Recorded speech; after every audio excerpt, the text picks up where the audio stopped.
Hello' বন্ধুসকল, মোৰ educational Chris YouTube চেনেলটোত আপোনালোকক স্বাগতম জনাইছোঁ।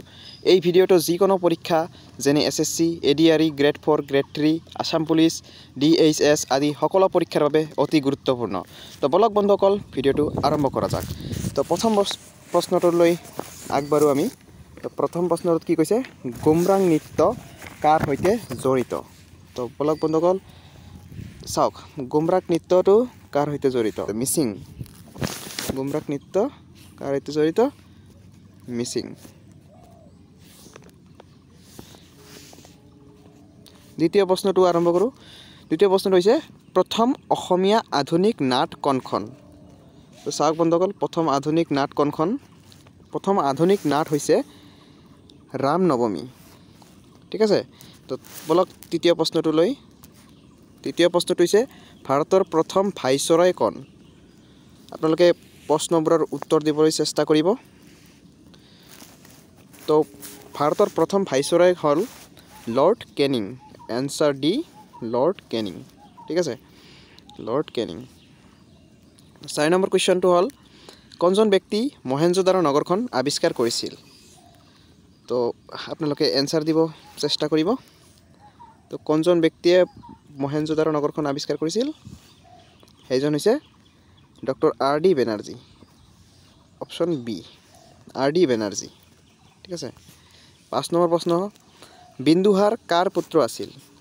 চাওক আপোনালোকে, বিন্দুসাৰ কাৰ পুত্ৰ আছিল? ক'ব পাৰিবনে আপোনালোকে বিন্দুসাৰ কাৰ পুত্ৰ আছিল? বিন্দুসাৰ আছিল চন্দ্ৰগুপ্তৰ পুত্ৰ। অপশ্যন এ, সঠিক উত্তৰটো হ'ল অপশ্যন এ। ঠিক আছে। তো 6 নম্বৰ প্ৰশ্নটো কি আছে, 8 মাৰ্চ তাৰিখে কি দিৱস পালন কৰা হয়?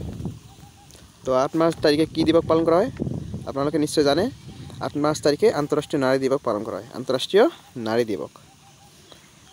7 নম্বৰ প্ৰশ্ন, নৰ্মদা নদী ক'ৰ পৰা উৎপত্তি হৈছে? নৰ্মদা নদী ক'ৰ পৰা উৎপত্তি হৈছে?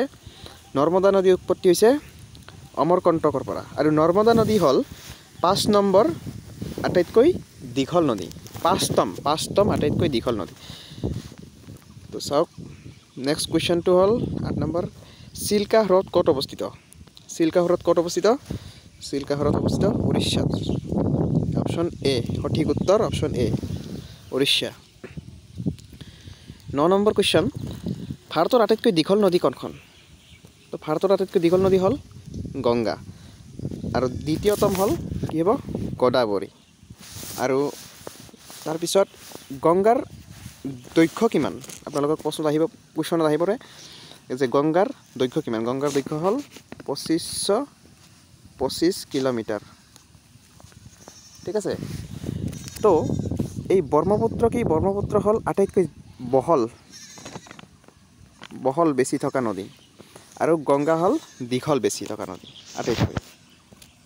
তো 10 নম্বৰ কুৱেশ্যনটো লৈ, ভাৰতীয় জীৱন বীমা নিগমৰ মুখ্য কাৰ্যালয় ক'ত অৱস্থিত? চাওক, ভাৰতীয় জীৱন বীমা নিগম মানে কি? ভাৰতীয় জীৱন বীমা মানে কি? LIC। ঠিক আছে। ভাৰতীয় জীৱন বীমা নিগমৰ মুখ্য কাৰ্যালয় ক'ত অৱস্থিত?